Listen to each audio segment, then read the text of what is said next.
কিন্তু বাউল শুনতে গেলে কিন্তু কথা শুনতে হবে। কথাতেই বলেছে বাউলের আউল কথা বোঝা বড় দায়, তাই না?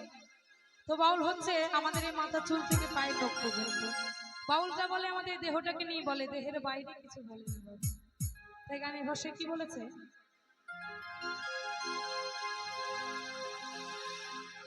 তুই রস খাবি রে পাগল, ও তুই রস খাবি রে খেপার,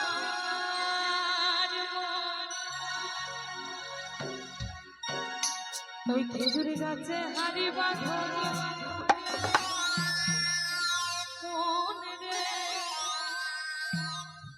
ওই খেজুর গাছে হাড়ি বাঁধো। তো আমরা যে গাছে হাড়ি বাঁধি সেই গাছে কিন্তু বাউল বারণ করেছে হাড়ি বাঁধতে। কোন গাছে হাড়ি বাঁধতে বলেছে? আমাদের মানব দেহের গাছটাতে হাড়ি বাঁধতে বলেছে। তাই কি বলেছে? চলো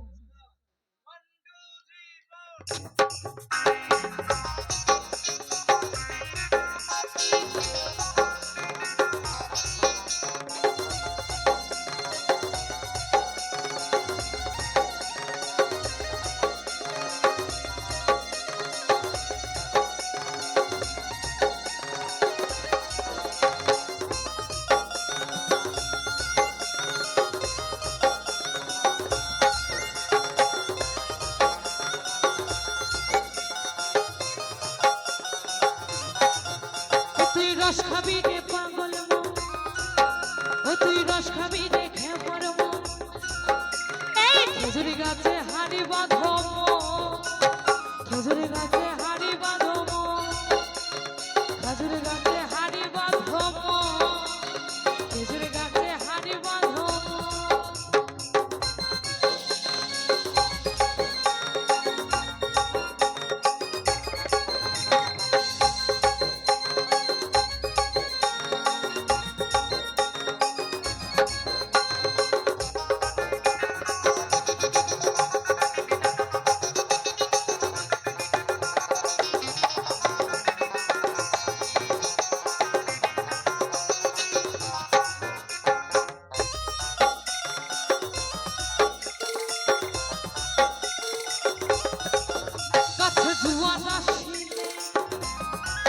গাছটা কাটো কৌশলে,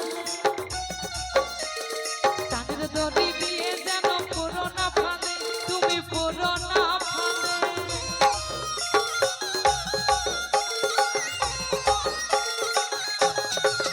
গাছে জুয়ার আসিলে, গাছটা কাটো কৌশলে, টানের দড়ি দিয়ে যেন পড়ো না ফাঁদে, তুমি পড়ো না।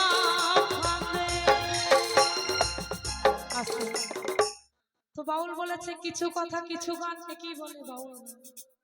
বাউল বলেছে গাছে জুয়ান আসিলে গাছটা কাটো কৌশলে, ওই টানের দড়ি দিয়ে যেন পড়ো না ফাঁদে। তো এই গাছে জানতে অজান্তে শত শত যাই মারা যায়। এই গাছে 27 দিন শুকনো থাকে আর 3 দিন জোয়ান থাকে। যারা সাধু গুণ ঋষি তারাই সে 3 দিনের কাজের কাজ করে। আর এখানে বাবা সবারই বাউল গান শোনার বয়স নেই। বাউল গান শোনার বয়স হচ্ছে 12 থেকে 28 পর্যন্ত। কেননা কথাতেই আছে যে বাল্যকালে হরি বজিলে হরি পাওয়ার আশা আছে, বাল্যকালে হরি বজিলে হরি পাওয়ার আশা আছে, ওই যৌবনকালে হরি বজিলে হরি আসে কিনা।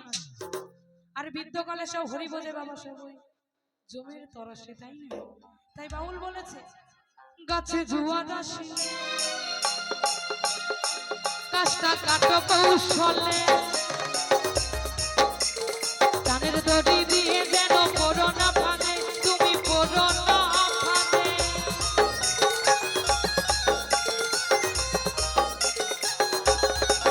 গাছে জুয়ান আসিলে গাছটা কাটো কৌশলে,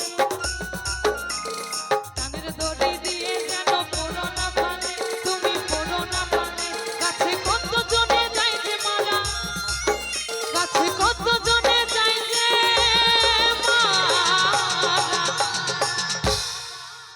তো এই গাছে বাবা অনেকজনই মারা গেছে। বললে হয়তো একটু খারাপও লাগবে, ভালো লাগবে না, খারাপ লাগবে, কিন্তু এই গাছে বাবা অনেকজনই মারা গেছে, বললে আর শেষ হবে না।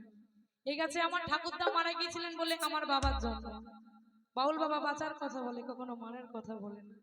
আমার বাবা যখন ওই গাছে মারা গিয়েছিলেন তখন আমি জন্ম হয়েছি, আর আমি যখন ওই গাছে মারা যাব তখন আমার মেয়ের বা ছেলে জন্ম হবে। হরি বল হরি বল হরি বল। তাই বাউল বলেছে, ও গাছে কত জনে যাইতে মারা, দেখো বাপ ছেলেটি হয় মরণ, হয় মরণ, হয় মরণ। খেজুরে গাছে, খেজুরে গাছে, এই খেজুরে গাছে হাড়ি বাঁধো মরে রে, খেজুরে গাছে হাড়ি বাঁধো, খেজুরে গাছে হাড়ি বাঁধো, খেজুরে গাছে হাড়ি বাঁধো।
খেজুরে গাছে হাড়ি বাঁধো, আরে খেজুরে গাছে হাড়ি বাঁধো, বাঁধো মন বাঁধো, মন বাঁধো, মন বাঁধো, মন বাঁধো, মন বাঁধো, মন বাঁধো, মন বাঁধো।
বাউল বলেছে যে বড় বড় গাছগুলোকে বাদ দিলে হবে না, দেখো এখানে বাবা বসে আছে একটা বোধহয় চাদর ঢাকুন, দুই বন্ধু বোধহয় পাশাপাশি বসে আছে দুটো বড় গাছ আছে, হয়তো ভাগে ভাগে হয়তো দেখতে পাচ্ছি না। এইদিকেও আছে বড় গাছ, এইদিকে কমের ভাগ, মানে এইদিকে সংখ্যাটা আর এইদিকে সংখ্যাটা বেশি বড় গাছে। তো আমাদের এক বড় গাছের কথা বলি, আমার ঠাকুমার বাবা 5টা ছেলে আর 5টা মেয়ে, 10টা হচ্ছে, তাই না? তাই সে ঠাকুমা এখনো বাবা শক্তভক্ত হয়ে আছে, তাকে হসপিটালে যেতে হয়নি। বড় গাছের কথা হলো। আর এখন ছোট ছোট গাছগুলো দেখবেন স্কুলে যাচ্ছে, সরকারি পড়াশোনা করার জন্য ফোনে টাকা দিচ্ছে, সেটা উল্টো কাজে লাগাচ্ছে। সে টাকা থেকে ফোন কিনছে, ফোন কিনে প্রেম ভালোবাসা করে বিয়ে করছে, তাই না? তাই সেই দিদি ভাইদের একটা করে ছেলে হতে না হতেই বাবা মাজা কোমরে যন্ত্রণা, আর সঙ্গে সঙ্গে হসপিটালে যেতে হয়। তাই আমার বাউল বলেছে এখনকার থেকে আগেকার দিনে গাছগুলো বেশ শক্তভক্ত ছিল, তাদের কিনে বাদ দিলে হবে না, তাকেও নিতে হবে। তাই গানের ভাষায় বলেছে, বড় বড় বড় বড় বড় বড় বড় বড় বড় বড় বড় বড় বড় বড় বড় বড় গাছগুলোকে বুড়ো বলে বাদ দিও না, বড় বলে বাদ দিও না। ওরা যেটাই করবে সেটাই খাটি, ওরা যেটাই করবে সেটাই খাটি। মির্চি দানা মির্চি দানা মির্চি দানা। খেজুরে গাছে হাড়ি বাঁধো মনে রে, খেজুরে গাছে হাড়ি বাঁধো, তুই রস খাবি